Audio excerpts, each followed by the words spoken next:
Alors vous le savez, le gros mot à la mode, hein, ça a été quasiment toute cette année dernière. Alors il y avait l'inflation, et puis le deuxième gros mot, c'était la récession. La récession n'a jamais eu lieu, en tout cas à ce stade-là, et en fait ce que l'on fait, c'est qu'on continue de penser que la récession va avoir lieu, mais on la repousse. C'est-à-dire on pensait qu'on allait y avoir droit fin 2023, je faisais partie du clan qui pensait, et qui pense toujours que fin 2023, on va avoir les premiers signes, et que l'erreur des banques centrales à ce moment-là, si vous voulez, ça sera de maintenir les taux à leur niveau élevé, sans les baisser, ou à 0,25 près, mais pas de partir dans des baisses de taux drastiques, parce que c'est justement comme ça qu'on va nettoyer.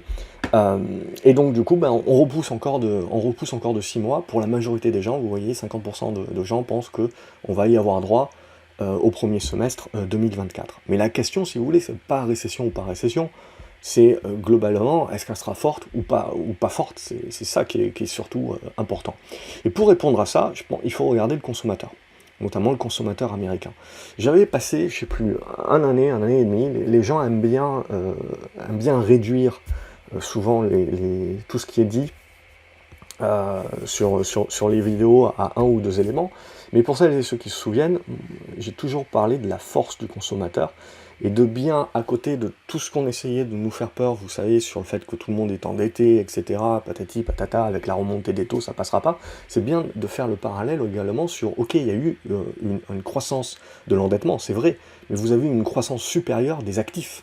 Donc n'oublions pas, si vous voulez, en face de la dette, on doit mettre des actifs. Et ces actifs-là, vous voyez, pour le consommateur, enfin, regardez la taille de son bilan de dette par rapport à la taille de son bilan d'actifs, il est énorme. Et surtout, il est beaucoup mieux pondéré que ce qu'on pouvait avoir pendant les subprimes. C'est-à-dire qu'aujourd'hui, vous n'avez pas l'essentiel qui est fait par l'immobilier. Donc ça, pour moi, c'est important de bien comprendre. C'est également quand on va vous parler de la taille que les crédits aux cartes de crédit, etc., sont au plus haut, etc., pour faire peur. Bon, il faut rebalancer les choses, si vous voulez, et toujours nuancer. Parce que, in fine, ça ne représente pas énormément. Alors bien entendu, si vous avez une récession, si vous avez une baisse des prix, etc., un truc qui dure un peu plus longtemps, bah, évidemment les actifs vont baisser, le prix des actifs va baisser, donc forcément c'est à ce moment-là, si vous voulez, que la dette peut commencer à poser problème, parce qu'on a un écart qui est plus réduit entre le niveau d'endettement qui augmente parce que vous devez refinancer à des taux plus élevés, et vos actifs qui baissent de prix. Mais c'est bien pour comprendre aujourd'hui la différence que vous avez et pourquoi le cycle est aussi long, si vous voulez, et la récession est poussée à plus tard, c'est que vous avez des entreprises et un consommateur qui sont en meilleure santé qu'ils ne l'ont jamais été.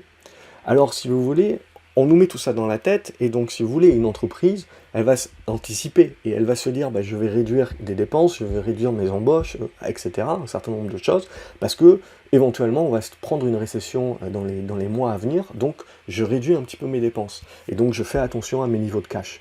Donc, en effet, ça peut permettre du ralentissement. Mais imaginez, si vous voulez, si la récession n'a pas lieu, que au contraire on continue d'avoir un certain nombre de demandes, que le marché de l'emploi reste très vigoureux comme il est actuellement, ben ces entreprises qui ont mis de côté en anticipant, pour mettre un petit peu de pain de côté en anticipant les jours plus durs, ben, se retrouvent avec une manne financière à nouveau. L'inflation est en train de baisser, etc., ça peut pousser à un certain nombre d'investissements. Donc pour les entreprises cotées, des fusions-acquisitions, voire des buybacks ou des dividendes exceptionnels, ce genre de choses-là. Ce qui nous intéresse, vous voyez également, c'est des graphes que je vous avais déjà montrés, mais c'est regarder les niveaux d'endettement aujourd'hui, c'est 10% à peu près du niveau d'entrée d'argent. C'était au plus haut de la crise des subprimes à du 13%, etc.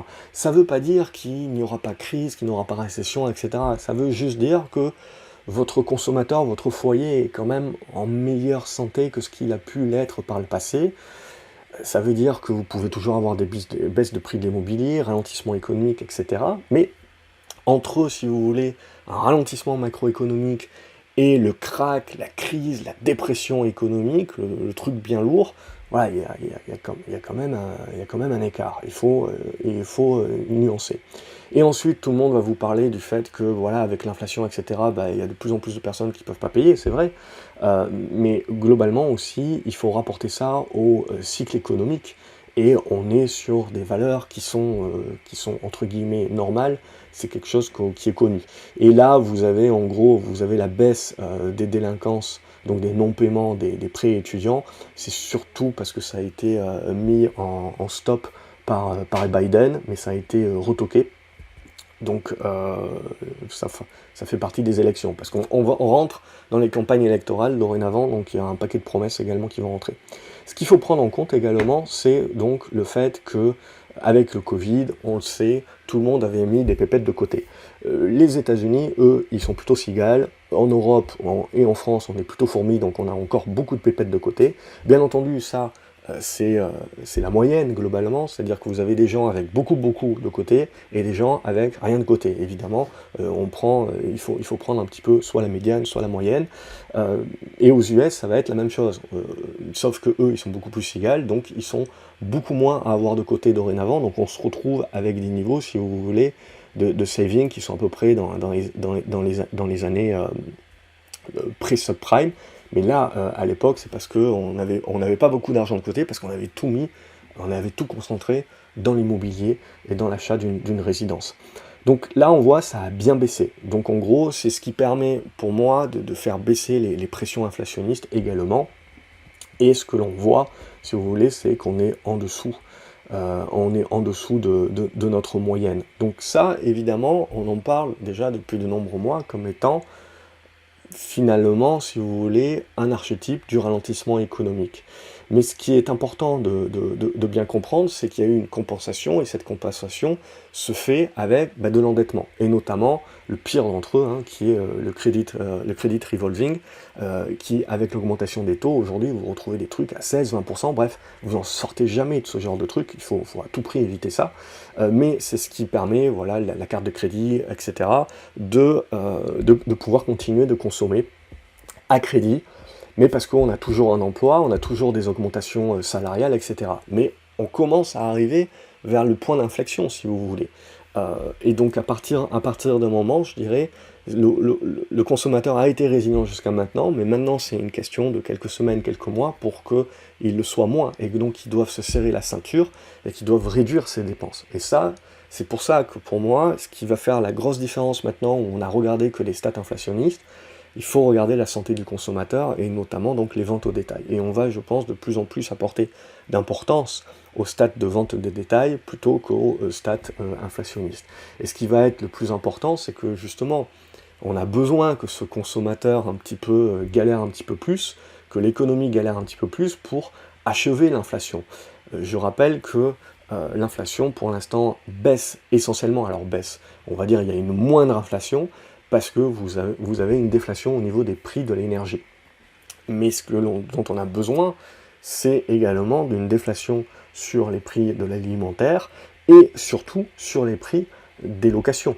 Parce que c'est ça aujourd'hui, quand vous regardez comment est pondérée l'inflation, et ici vous avez un chart global qui va justement vous montrer un petit peu les impacts de chaque secteur dans l'inflation globale. Je vous laisserai zoomer là-dessus, mais c'est ça qui va m'intéresser. Vous voyez, on voit tout de suite, et ce qu'il faut vous dire, c'est que quand on vous donne les statistiques d'inflation, on compare toujours à un an glissant. Donc jusqu'à présent, si vous voulez, l'inflation est en train de beaucoup baisser.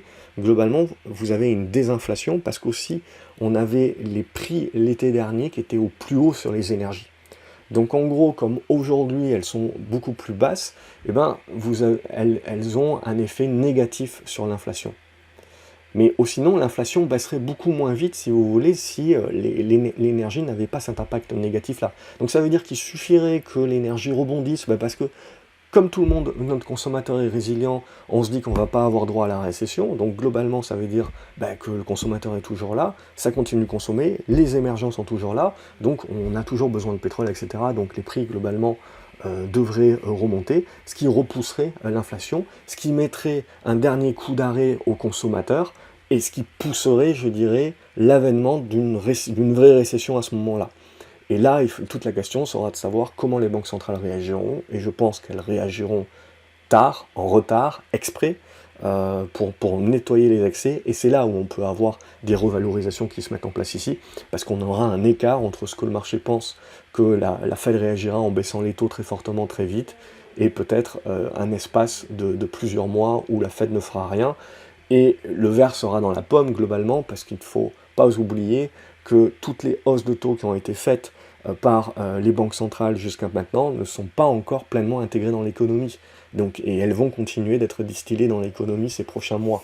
Donc c'est pas parce qu'on stoppe la hausse des taux, si vous voulez, ou qu'on les baisse un petit peu, que tout de suite tout va bien. Il faut bien prendre en compte, si vous voulez, que tout ça met très longtemps, une bonne année, avant d'être intégré dans le marché. Que donc là, on commence à peine à intégrer les contraintes financières, si vous voulez, que les banques centrales ont commencé à mettre en place en fin d'année 2022. Et entre-temps, elles ont continué à bien serrer la vis. Donc là, à un moment donné, si vous voulez, vous allez avoir un effet ciseau. Donc pour moi, c'est ça qui m'intéresse. Et vous voyez, le point central de l'inflation aujourd'hui, c'est le shelter, donc c'est le logement, donc en gros, c'est les locations. Et on sait très bien que voilà, les prix des locations, c'est le prochain truc qui doit baisser globalement, et qui permettra à l'inflation de continuer de descendre. Mais ce qui va être important, c'est que, en gros, vous pouvez avoir un socle, parce que vous pouvez avoir le prix d'énergie qui remonte, le prix des restes qui baisse un petit peu, mais vous arrivez à des niveaux de compensation. Donc c'est ça qui est important. Si vous voulez. Aujourd'hui, on est à 4% d'inflation, mais la seule question à se poser, c'est est-ce qu'on peut vraiment baisser beaucoup plus dorénavant? Donc vous voyez, c'est le marché, c'est toujours la même chose, hein. Quand vous avez un marché qui ralentit, les premiers trucs à baisser, c'est les prix immobiliers, mais ensuite c'est les commandes à l'industrie, et ensuite globalement seulement vous commencez à voir pâtir les résultats des entreprises, et ensuite seulement vous voyez le chômage commencer à remonter. C'est le dernier truc, hein, c'est la dernière roue du carrosse. Donc ça, c'est important de bien comprendre que ça se fait dans un cheminement pensé. Donc regarder aujourd'hui le chômage pour se dire tout va bien, c'est vraiment regarder le truc le plus en retard du monde. Donc c'est vraiment essayer de se focaliser sur ce qui va bien. Et ici, vous voyez, vous avez les contributeurs donc à l'inflation, mais on va rentrer un peu plus dans le détail au niveau des services, parce que le truc aujourd'hui qui continue à inflater, c'est le service.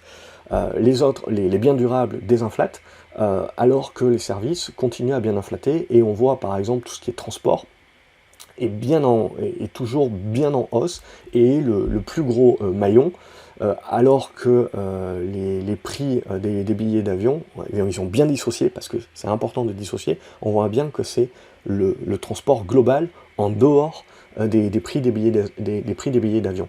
Donc ça, pour moi, c'est le point central dans les services, pour que vous ayez vraiment une continuité de la baisse de l'inflation. On a besoin que les niveaux de l'énergie restent à peu près au même niveau, et qu'on ait une baisse des locations, des prix des locations résidentielles, et ensuite des transports.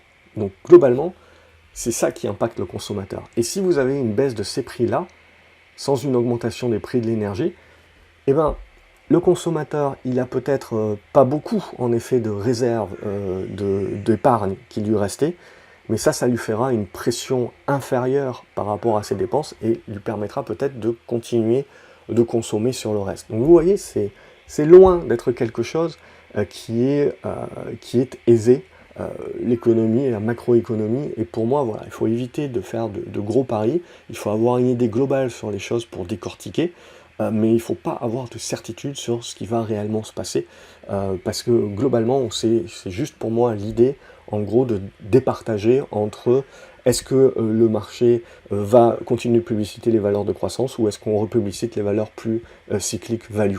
Et en gros, moi je joue que sur ces deux tableaux-là. Et après, j'affine évidemment dans le milieu, mais la macro me sert surtout à décortiquer ça, c'est-à-dire où je vais mettre une surpondération dans mon portefeuille. Voilà, et on le sait, les tensions du marché du travail persistent, c'est tout simplement qu'il y a plus de demandes que d'offres, donc à partir de ce moment-là, si vous voulez, vous avez toujours une pression sur les salaires, donc pour une inflation de second tour, ce qui va pousser, pour moi, les banques centrales, si vous voulez, à ne pas changer leur politique. Et c'est ça, éventuellement, qui nous mettra dedans plus tard, avec une récession plus forte, mais aujourd'hui, un banquier central ne peut pas être volatile, je dirais, dans ses décisions. Et donc pour moi, même s'il décide de faire des pauses dans la hausse des taux, et je pense qu'il y en aura encore une ou deux, et qu'on peut considérer que voilà, c'est marginal par rapport à ce qu'on a déjà fait, mais il faut éviter de penser qu'ils les rebaisseront très très rapidement à la moindre baisse de l'économie. Au contraire, je pense qu'ils attendront. Donc ça sera l'objet des prochaines discussions pour moi et de cette fin d'année. C'est là que ça se joue. C'est-à-dire que l'inflation n'est plus l'ennemi public numéro 1, on va regarder du côté de la santé du consommateur. C'est ça qui sera le plus important. Comme d'habitude, n'hésitez pas à liker les vidéos, à les partager, à me dire ce que vous en pensez également dans les commentaires. Je me ferai un plaisir de vous lire, de vous répondre. Et voilà, ça peut permettre éventuellement de rendre l'analyse un peu plus exhaustive. Je vous remercie par avance. N'oubliez pas de vous abonner à la chaîne, comme ça vous ne loupez pas les autres vidéos. Salut les graphes.